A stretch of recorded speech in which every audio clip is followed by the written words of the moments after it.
নির্বাচন কমিশনের 7ই আগস্ট 2024 তাতে বলছেন 100% মৃত মানুষের নাম বাদ দিতে হবে। স্পেশাল সামারি রিভিশন, বিশেষ সংশোধন করছেন তারা কেন? যে 100% মৃত মানুষের নাম বাদ দেওয়া হবে। 100% ডুপ্লিকেট ভোটারের নাম, যাদের দু জায়গায় নাম আছে, বাদ দেওয়া হবে। 100% শিফটিং ভোটার, মানে এখান থেকে ওখানে, কলকাতা থেকে বারাসাতে চলে গেছে, তাদের নাম বাদ দেওয়া হবে। এবং কোয়ালিফাইং ডেট হচ্ছে 1 জানুয়ারি 2025।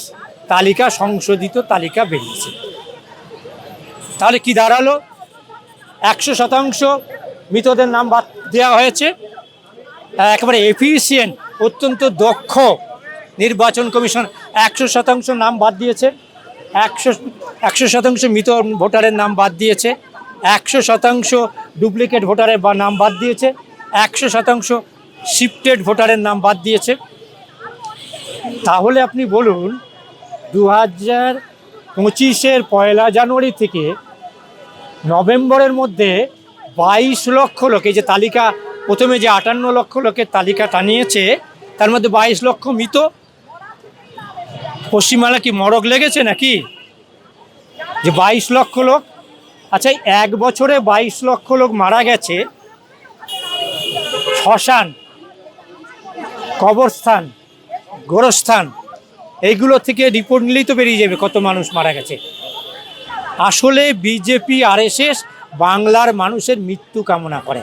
তারা চায় বাংলার মানুষ তারা মারা যাক। প্রথম দিকে 100 দিনের টাকা বন্ধ করে না খাইয়ে মারা, আর এখন তো নির্বাচন কমিশনকে নামিয়েছে মানুষ খুন করতে। ইতিমধ্যেই 129 জনকে খুন করেছে নির্বাচন কমিশন। 16 জন বিএলও আর 213 জন হচ্ছে সাধারণ মানুষ, তাদের করছেন, তারা খুন হয়েছে নির্বাচন কমিশনে। গোটাটাই আমি আবারও চ্যালেঞ্জ জানিয়ে বলছি, এইটা হচ্ছে ভারতবর্ষের নির্বাচন পরিচালনা, ভোটার তালিকা সংশোধন, প্রার্থীর মনোনয়ন জমা দেয়া, নির্বাচন সম্পর্কিত সমস্ত কাজ। এই আইন, রিপ্রেজেন্টেশন অফ পিপুলস অ্যাক্ট, বাংলায় জনপ্রতিনিধিত্ব আইন 1950, রুল 1960। আমি চ্যালেঞ্জ জানাচ্ছি, আমি লয়ার নই, মানবাধিকার কর্মী হিসেবে চ্যালেঞ্জ জানিয়ে বলছি, এই আইনের খুলে দেখাক যে কোন সেকশন, সাবসেকশনে আছে এসআইআর করা। এবং 2002 সালেও যে ওরা এসআইআর কথা বলছে, সেটাও মিথ্যে কথা। ওরা যে রিপোর্টটা চেপে রেখেছিল, পরে মাননীয় যোগেন্দ্র যাদবরা যেটা প্রকাশ করেছে, তাতেও দেখবেন special revision of intensive nature SIR হলো। তো এটা আসলে বিজেপি আরএসএস এদের রক্তের অণুতে, পরমাণুতে মিথ্যে কথা বলা। পৃথিবীতে যদি মিথ্যে কথা বলার নোবেল প্রাইজ থাকতো, তাহলে নরেন্দ্র মোদী এবং তার দল নোবেল প্রাইজ পেতেন মিথ্যা কথা বলাতে। ফলে গোটাটাই বেআইনি কাজ। এবং দুর্ভাগ্য যে এই বেআইনি কাজ শুরুতেই বাতিল করে দেওয়া উচিত ছিল সর্বোচ্চ ন্যায়ালয়ের। কিন্তু দুর্ভাগ্য এবং লজ্জার বিষয় যে এসআইআর হলো সেই ভুয়ো তালিকার ভিত্তিতে বিহারে ইলেকশন হলো এবং বিজেপি পাওয়ারে এলো। এবং আসলে এসআইআরের উদ্দেশ্য হচ্ছে পিছন দরজা দিয়ে বিজেপিকে ক্ষমতায় আনা। সেই জন্যই জ্ঞানেশ কুমারের মতো একজন আরএসএসের লোক, বিজেপির লোক, নরেন্দ্র মোদীর চাকরকে ক্ষমতায় বসিয়েছে। সন্দেশখালিতে 7,000 লোকের নাম বলছে নট ইন্ডিয়ান সিটিজেন। এটা বলার অধিকার নির্বাচন কমিশনের আছে নাকি?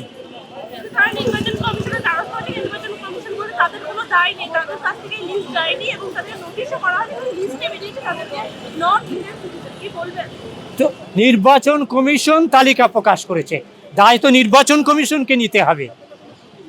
দায় তো লিস্ট টাকার ছোটন দাস লিস্ট বার করেছে? নির্বাচন কমিশন বলছে আমরা লিস্ট করে বের করিনি, এখন নোটিশ না গেলে তাদেরকে কোনোভাবে ডাকা হবে না বলে জানাচ্ছে নির্বাচন কমিশন। হ্যাঁ, কিন্তু প্রশ্ন হচ্ছে যে এইটা ঠিক না বেঠিক, যে তালিকাতে নট ইন্ডিয়ান সিটিজেন, এই তালিকা ঠিক না বেঠিক, এটা কারা প্রকাশ করেছে? ভোটার তালিকা প্রকাশ কি অন্য কোনো সংস্থা করে? এক বিজেপি করে, বিজেপির দালাল নির্বাচন কমিশন করে। নির্বাচন কমিশনের নাগরিকত্ব যাচাই করার কোনো অধিকার নেই। এটা শুধু আমাদের কথা নয়, 1983 সালে নির্বাচন কমিশনের অ্যানুয়াল রিপোর্ট, সেই রিপোর্টেতে নির্বাচন কমিশন বলছে উত্তর পূর্ব ভারতের একটি রাজ্যের মুখ্যমন্ত্রী ছিলেন ব্রিগেডিয়ার টি সাইলো।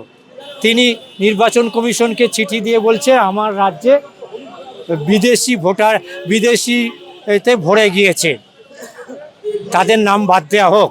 নির্বাচন কমিশন চিঠি দিয়ে মুখ্যমন্ত্রী ব্রিগেডিয়ার টি সাইলোকে চিঠি দিয়ে জানাচ্ছে যে নির্বাচন কমিশনের কাজ নয় নাগরিকত্ব যাচাই করা। আপনি being a chief minister, you make apply বা appeal to ministry of home, central গভর্নমেন্টে, কেন্দ্রীয় সরকারের স্বরাষ্ট্র দপ্তরে যোগাযোগ করুন, কারণ তারাই নাগরিকত্ব নির্ধারণ একমাত্র স্বরাষ্ট্র দপ্তর করে। এবং 2002-এ এরা যেটাকে এসআইআর বলছে, তারও যে অর্ডার আছে, সে অর্ডারে সম্ভবত 35 নম্বর অনুচ্ছেদে আছে, বলছে এনুমারেটরদের কাজ নয়, এনুমারেটররা বাড়ি বাড়ি গিয়ে কারোর নাগরিকত্ব যাচাই করবেন না। ফলে এটা নির্বাচন কমিশনের অর্ডার আছে। ফলে আমরা আগেও বলেছি, এখনও বলছি, ভারতবর্ষের নির্বাচন কমিশন এটি মহান প্রতিষ্ঠান, এটি সম্মানীয় প্রতিষ্ঠান। ভারতবর্ষের নির্বাচন সম্পর্কে আপনি সারা পৃথিবীতে একটা বিস্ময়ের বিষয়। ভারতবর্ষের প্রথম নির্বাচন পরিচালনা করেছিলেন সুকুমার সেন। পরবর্তীকালে বিদেশিরা তাকে ডেকে ডেকে নিয়ে গেছেন, তাদের পরামর্শ নিয়েছেন নির্বাচন কমিশন পরিচালনা করার জন্য। 100 কোটির উপরে মানুষের ভোটাধিকার সুরক্ষিত রাখার মহান দায়িত্ব নির্বাচন কমিশনও। সেই জন্য সংবিধান তাদের অত্যন্ত উচ্চ স্থান দিয়েছে, আমরা তাকে সম্মান করি। কিন্তু বিজেপির দালালি করতে গিয়ে সরি টু সে, দুঃখজনক, বলতে লজ্জা হচ্ছে যে আজকে জ্ঞানেশ কুমারের মতো একটা দাসানুদাস তার হাতে পড়ে নির্বাচন কমিশন একটা অত্যন্ত নিম্নতম সংস্থায় পরিণত হচ্ছে, যাকে সারা ভারতবর্ষের মানুষ খুনি বলে চিহ্নিত করছে, চোর বলে চিহ্নিত করছে। বিহারের ভোটার তালিকায় আমরা দেখেছি রাজনৈতিক দলের বিরুদ্ধে কখনো কোনো অভিযোগ হয় যে কিছু নাম তারা ঢুকিয়ে দেয়, নির্বাচন কমিশন ফলস নাম ঢোকাচ্ছে, এটা দেখেছেন কখনো? বিহারে তারা 14 লক্ষের উপরে তারা ভুয়ো নাম ঢুকিয়েছে নির্বাচন কমিশন। ফলে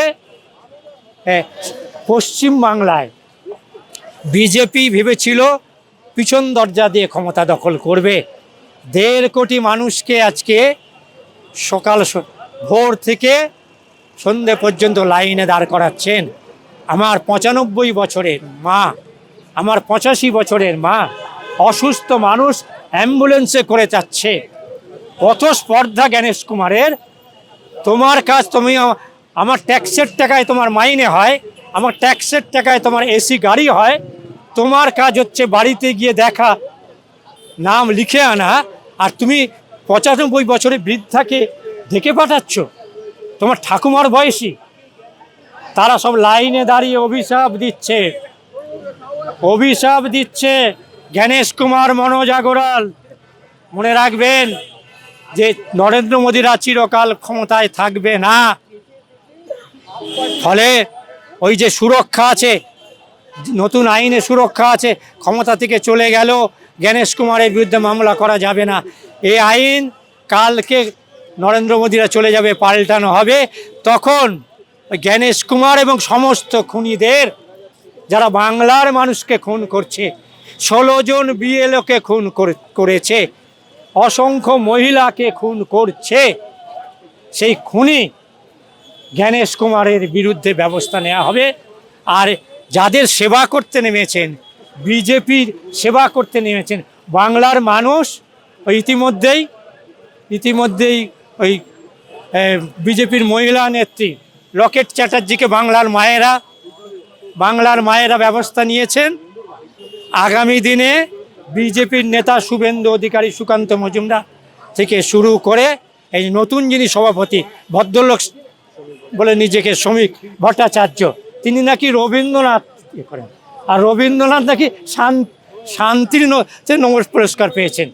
হ্যাঁ, মূর্খের দল এরা, গণহত্যাকারী দল, বাংলা বিদ্বেষী দল।